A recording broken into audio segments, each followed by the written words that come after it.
What's going on, everybody? I'm Jory Goodman, the Time Teller. So guys, in last week's live stream, I was reminded that I haven't made a full list of Moonphase watches in like 3 years. So I'm gonna amend that today. I'm gonna make a list of 1, 2, 3, 4, 5, 6, 7, 8, 9, 10 Moonphase watches that I think would be great purchases in the year 2020. Well, one of them I'm not sure I'll be able to get in this decade even. Well, we'll talk about it. It's 11:09 a.m. Let's get down to business.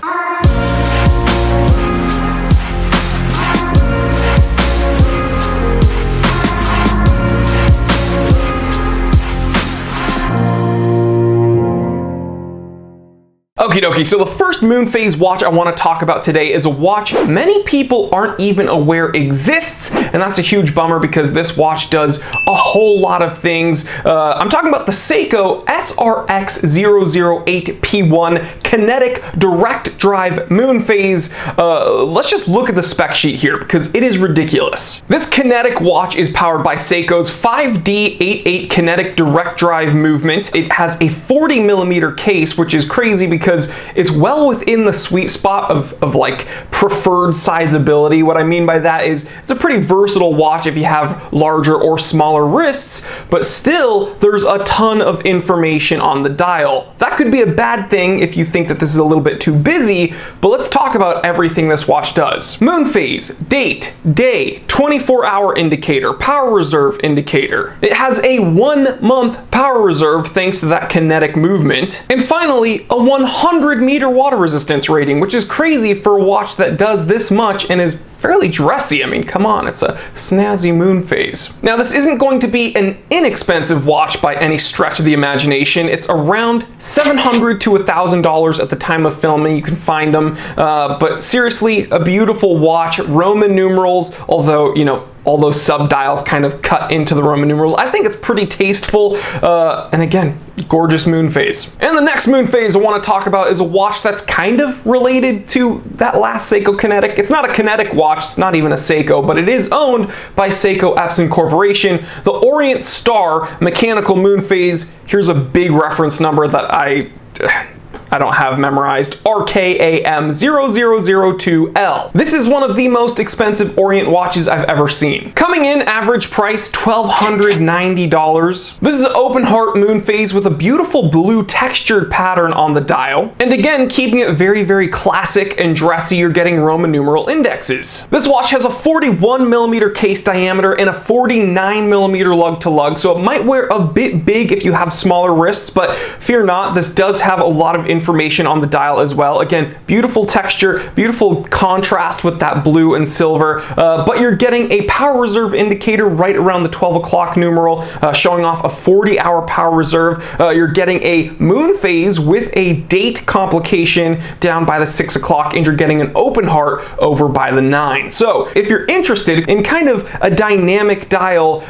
with a Moonphase, this might be your go-to. Now, okay, we've seen a Seiko, we've seen a watch that is owned by Seiko Epson Corporation. Let's talk about a watch that comes from a company owned by Invicta. That's right, I'm talking about Glycine. Now, when people think of Glycine, they think of the Airman. For some reason, the Airman gets all the claim to fame, but I think we need to be paying attention to the Glycine Combat 6 Classic Moonphase. So this is marketed as a classic field watch, and there definitely are some field watch vibes, excuse me, when I look at this watch, but it has a beautiful Moonphase complication and a very legible dial. So whereas the first two watches on the list were very dynamic, some would say busy, this is the complete opposite of that. 40mm case, sapphire crystal, 50-meter water resistance rating, again, a nice black dial with a tasteful Moonphase and date complication.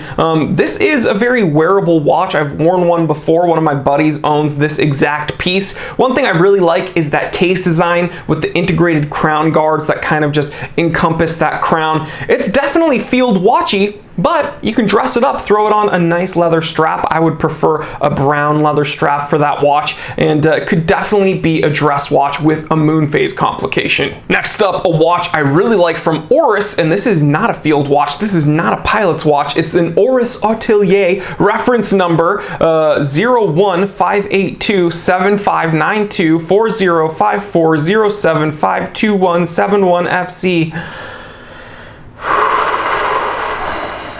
call it the Aorus Artelier Complication Moonphase. How about that? This watch has a modified ETA movement, I believe, showing off that beautiful moonphase complication over by the 12 o'clock. You're getting a beautiful dark guilloche pattern, again, center of the dial, darker, and then you get kind of this beautiful border of more of a gray texture, so you do get some dynamic looks here. You're getting day, date, and 24-hour, and then, of course, moonphase complication. But this watch, very elegant in its layout, not super busy, but still incredibly dynamic, so there's a lot to look at, but it's not confusing, and it's nowhere near as busy as the first two watches we took a look at. Guys, I'm telling you, when you're looking for really nice complicated watches for around $2,000, sometimes under $2,000, please check out Aorus Artelier, because a lot of people are sleeping on these great watches. Another fairly underrated company with some really nice watches, very interesting complications, talking about Christopher Ward with their C1 Moonglow. Now, you guys know I've personally owned their C1 Grand Malvern Moonphase, but this C1 Moonglow a bit different. The layout may look similar, there's a whole lot going on here. You see, the dial is actually translucent and a whole lot of lume here. We're going to try to get a few pictures for you here. Gorgeous, gorgeous moon complication. You see that kind of starry night, and then you're getting a date complication around the chapter ring, whereas on my C1 Grand Malvern Moonphase, it was over kind of a louvered cut over by the 3 o'clock. So this is maybe not as elegant as the C1 Grand Malvern Moonphase. This is definitely a little bit more sporty and dynamic, a little bit more out there, but in my opinion, this one is the much more intriguing variant of a Christopher Ward Moonphase, so please check it out. Next up, from out of left field, a GShock, and maybe not the GShock you'd think. Now, you know, one of my all-time grails is a GShock Frogman. I still need to add one to my collection. I want that, what is it, Antarctic Research, or the Arctic Research, what is it called? Let me Google this. Yes, I was referring to the GShock Antarctic Research GWF D1000 ARR1. Really cool with that red band, and of course, with the Frogman GShocks, you do get tide graphs and moonphase complication. But a really underrated GShock with a really cool moonphase display is the G7900A1, and this is known as the GShock Rescue Series, and this is bright red, highly visible, really, really cool. Definitely not as complicated with all the sensors like the Frogman series, but I don't know, something about this, the symmetry,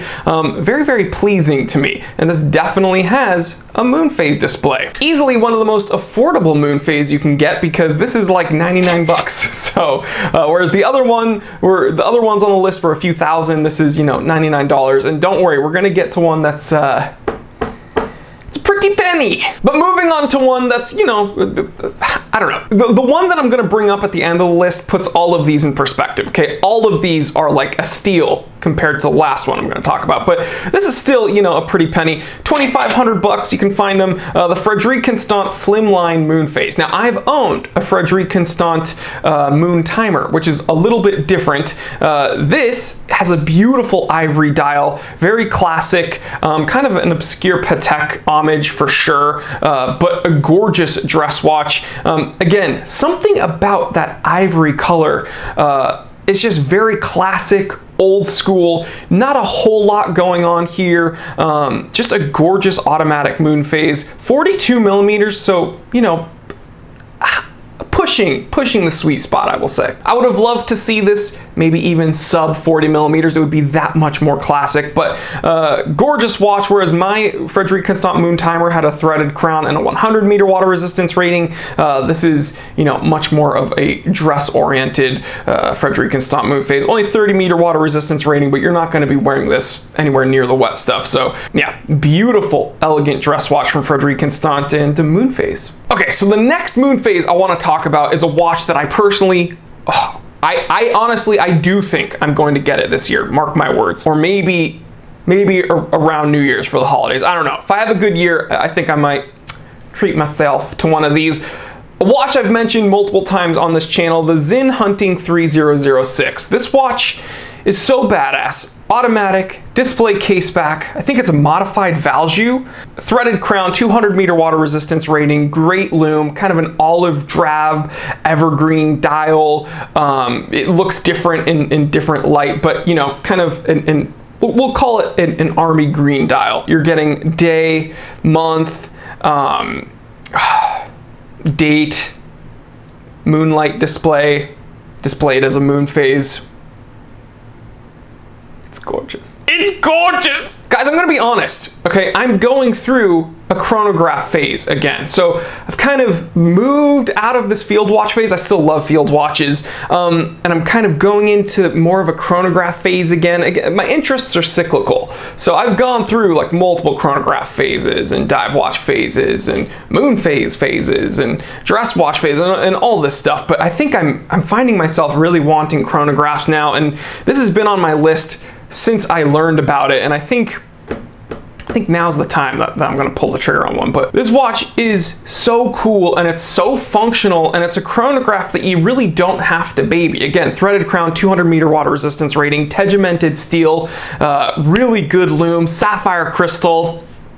It's big. For sure, that's what she said. The watch has got a case diameter of 44 millimeters, and get this, the case thickness is 15.5 millimeters thick. So this is by no means a small watch, but it's so complicated. It is so tough. This is not going to be your elegant dress chronograph. No, no, no, no, no. This is going to be your daily, badass, tough chronograph. I want one so bad, and I'm an idiot because when they were first released, it was around like $3,900, and now they've jumped up in price after this watch has won a bunch of awards and everything. But it is so cool, and yes, it is in fact a modified value. Really, really, really, really, really cool watch, man. I want one. Okay, so we've taken a look at that big, beefy, beastly moon phase, that really tough guy hockey puck of a watch. Now to a more tasteful, elegant moon phase. A watch I would also love to have in my collection, the Master Ultra Thin Moon from GShock. This JLC is gorgeous, and it's incredibly simple. Rose gold, I think you can get it in stainless steel, and I think they even have it in yellow gold. But this is just a gorgeous watch. I love this kind of black sunburst, almost slate dial with the rose gold. Keep wanting to say Everose, but shh, that's Rolex's proprietary name for their rose gold. This watch, just so classically sized. But let's take a look at the technical details. I already messed up, guys. I'm on their website right now. Pink gold, my bad, pink gold. But 39 millimeters, sub 40 mil. This is exactly how an elegant moon phase should be. 5 barometer water resistant. Don't worry, you're not going to be getting this wet, guys. Date, hour, minute, moon phase, seconds, gorgeous. 28,800 BPH sweep. Has a beautifully decorated movement. I'm not sure, I think this variant does have the display case back, but that movement for a fact is gorgeous. And to get it in the pink gold, it's going to cost you a little over $17,000. So I'm gonna have to wait for this one, but don't worry, there's one that I want that's even a bit more expensive. Now, my ultimate grail, that also happens to be a moon phase. Please enter Nicolas Cage. I'm a vampire! I'm a vampire! I'm a vampire! I'm a vampire! I'm a vampire! That's right. That guy owns one of these and I don't. If you're ever confused if life is fair, proof that it isn't. Talking about the Rolex 6062. Okay, I would love to have one in either of these finishes. I took this picture from Philips Watches, Philips.com. Stainless steel or yellow gold.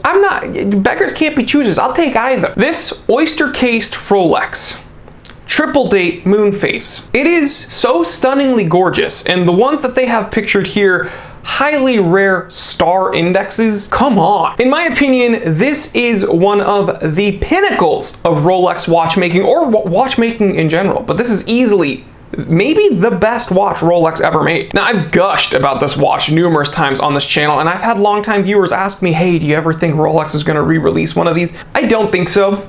I really doubt it, especially with the way Rolex is going. You know, bigger is better, making the Submariner 41 millimeters, making the Oyster Perpetual 41 millimeters. If they do make anything like this again, it's probably going to be under the Cellini line, and it's going to be like disgustingly huge. So I won't be interested. But the 6062 came out in 1950. And that's, in my opinion, the best thing Rolex ever did. Is gorgeous. Is absolutely gorgeous. I'm not even looking at you because I'm looking at pictures right now. I am just drooling. Excuse me. So this is the watch that I was referring to at the beginning of the episode. I think all the watches on this list would be amazing Moonphase watches to get in 2020. This, though, I'll probably have to wait. Maybe next year.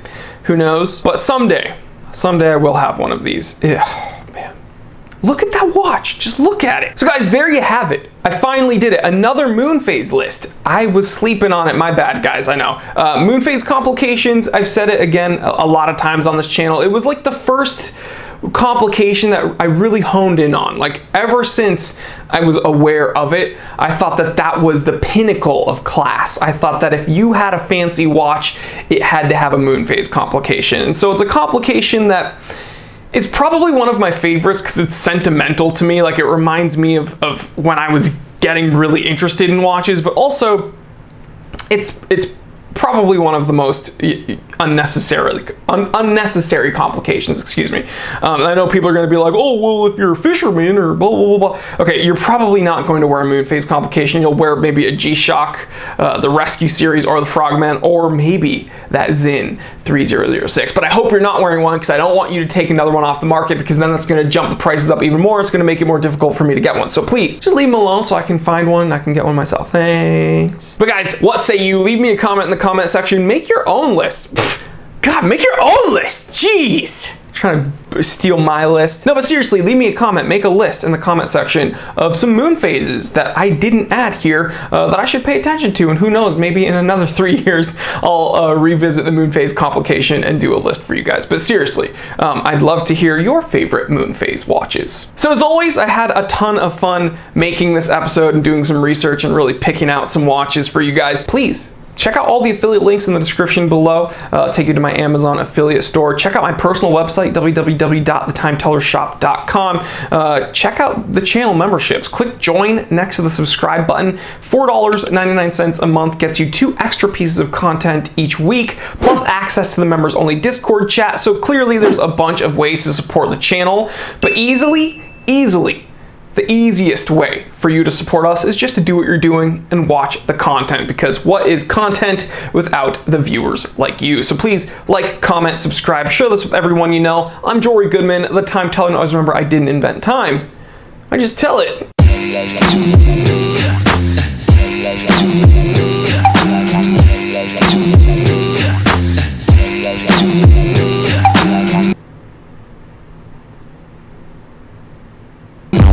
You thought I was frozen, but I tricked you.